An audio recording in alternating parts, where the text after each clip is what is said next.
Hi, guys. Welcome back. Thank you so much for being here. So greatly appreciate it. Truly, truly is. So, before I get started, let me give you my usual disclaimer. This video is for educational purposes only. Please do not take what I say as fact. Please always do your own research and come to your own conclusions. Next. If you have not liked, subscribed, or commented yet, please consider doing so. It really helps me out, and I really, really appreciate it. So we are True Crime at Christmas Time, day 13. I can't believe that I actually am able to keep doing this. It's crazy. So much work, but so worth it for you guys. Okay, quick trigger warning. This video does contain talks about DV in it. So if that is triggering to you, please feel free to click off. Take care of yourself. You're most important. If you decide to stay, then let's start. Okay, so we're talking 26-year-old Zazelle Dee Dominique Preston. She was born on September 5th, 1985 in Orange County, California, to parents Larry and Sadell. She has two sisters, Lynetta and Ashaka, and three brothers, Marchant, Corey, and Damien. In 2011, she had been with her husband, William Wallace, for 3 years, and the couple had a son together. She was the most amazing mom to an 8-year-old daughter and a 3-year-old daughter from a previous relationship. She was also a talented dancer, a full-time student at Cypress College, and she had dreams of becoming a DV counselor. Wallace and Preston had a very tumultuous 3-year relationship. He had repeatedly put his hands on her. In 2008, he was jailed for 45 days on a charge of battery against a cohabitant, after he was given probation and ordered to attend a batterer's treatment program. Okay. I don't know that those work ever. Maybe they do. This stint in prison didn't sway him in any way, and after he was released, the beatings continued. ZZ was even forced to take out a restraining order on Wallace, which he ignored. Her grandmother testified in court about two specific instances in which she was involved in. Once, where she found her granddaughter in the fetal position in the middle of the street after one of Wallace's attacks. And another when ZZ locked herself in the bathroom and called her grandmother and told her that she was hiding from Wallace.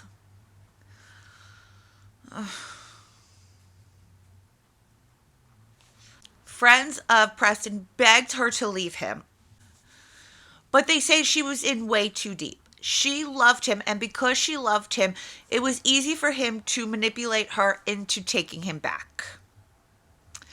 She believed that she had the power to change him, and I'm here to tell you, it doesn't work like that. It doesn't. Please, it doesn't work like that. Get help. There's so many resources out there. Wallace was arrested twice for violating the restraining order, and Preston would go visit him in jail. She was in that deep with him. So deep that when he did his last stint in prison, she was pregnant with their son. And she went to visit him that time. He told her that he was a changed man, he found God, and he was going to dedicate his life to God and his family from now on. No. Chris Watts found God too. That doesn't make him any less of a monster. Sorry, it's true. In the summer of 2011, Preston moved Wallace into their apartment that she shared with her two girls and the couple's brand new baby, and she told her family that she had intentions on becoming his wife. December 24th, 2011, Preston and Wallace attend a Christmas Eve party together at a neighbor's home. On the way back to their apartment, Wallace and Preston are both intoxicated and they start arguing. When they get into the apartment, the fight escalates, and sometime between the very early hours of December 25th, 2011, Dominic Zizi Preston loses her life. As the fight escalated, Preston's 8-year-old daughter was woken up by the screams. She would later testify that she watched Wallace toss her mother into a glass table and then proceeded to ask her to help him pull the glass out of her mother's body. You dirtbag. You fucking dirtbag. Scumsucker. You're scumsucker. From there, he carried Preston's body into the bathroom and dropped her on the floor. On the way down, she hit her head on the toilet, and her daughter believes that it was at that moment that her mother passed. The reason she believes this is because she says that when she touched her mother, her body was cold. He then took her to the bedroom and laid her on the bed. But that's just the tip of this very fucked up iceberg, okay?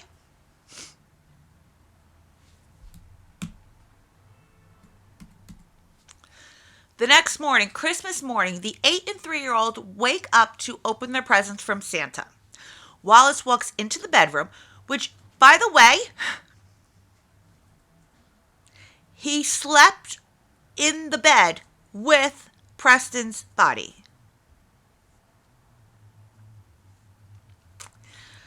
He walks into the bedroom. He drags her lifeless body into the living room, places her on the couch. He puts sunglasses on her and tells the girls that mommy got drunk and ruined Christmas. Turns on the video camera, presses record, and makes the girls open their presents in front of their mother's body.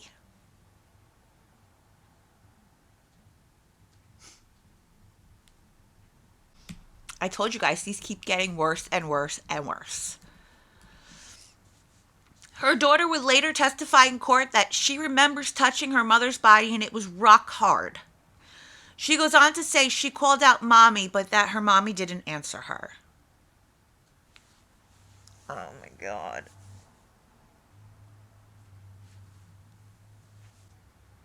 This poor thing.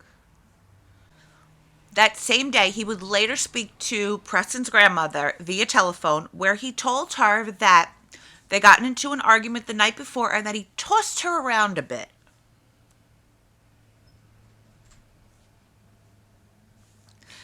Then she hit her head and hasn't woken up yet, and that he believed he was on his way to the penitentiary.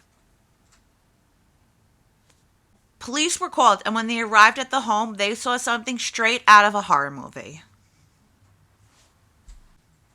Dominique was slumped over on the couch. There were bloodstains throughout the home, holes in the walls, and doors knocked off their hinges.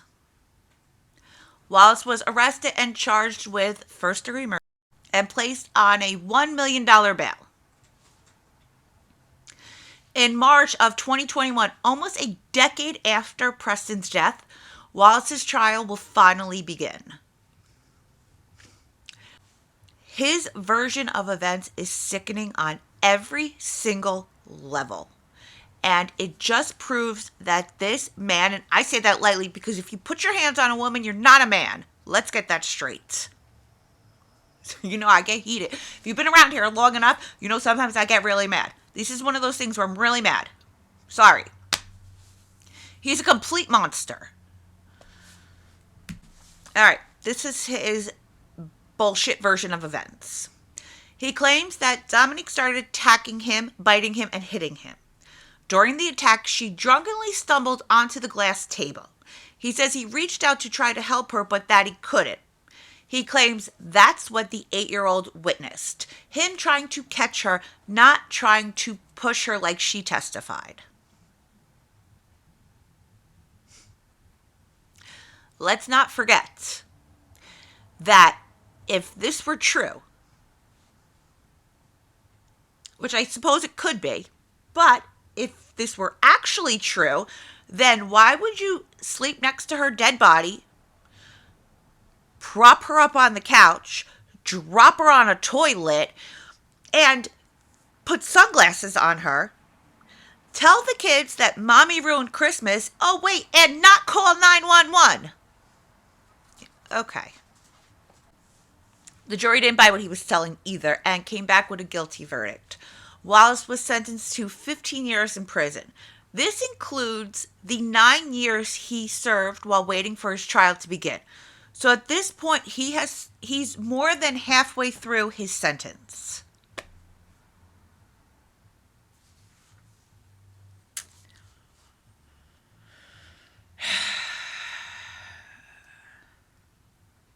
$15 for that?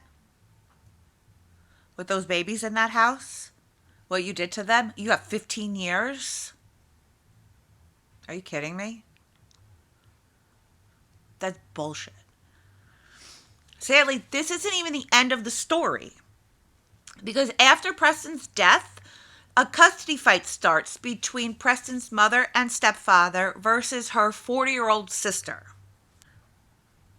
In the end, the mother would end up winning custody, and with the help of a women's shelter, the new family of 5 was able to rent a ranch-style home with a big fenced-in backyard in a quiet area in North Orange, California.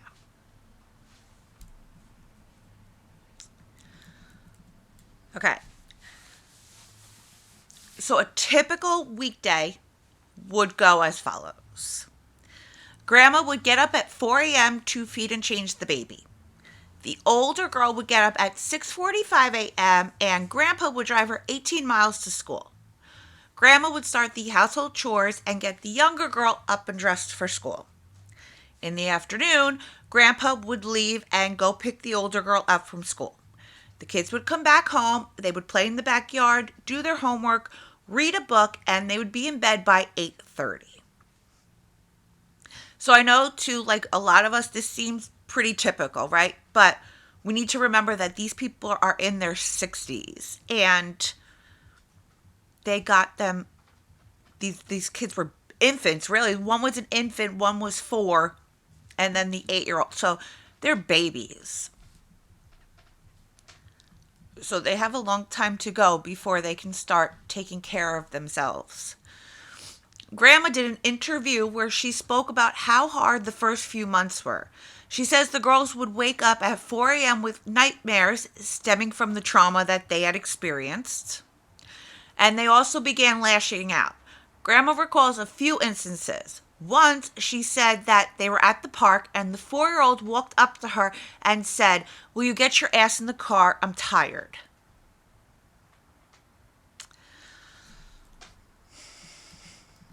Another day, she asked the 4-year-old, "Why are you so mad?" To which she replied, "My mommy's dead. Don't you know that, Grandma? Will took my mommy. That's why I'm mad."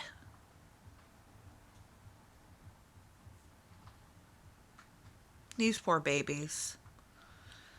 They just, with the right help and love and counseling, they're going to be okay. I think they're going to be okay, but please keep them in your thoughts, especially around this time. Like they're coming up on another anniversary, so keep them in your thoughts. All right, guys, if you're still here, thank you, thank you, thank you. I love you and appreciate you so, so, so very much. And until next time, stay safe out there.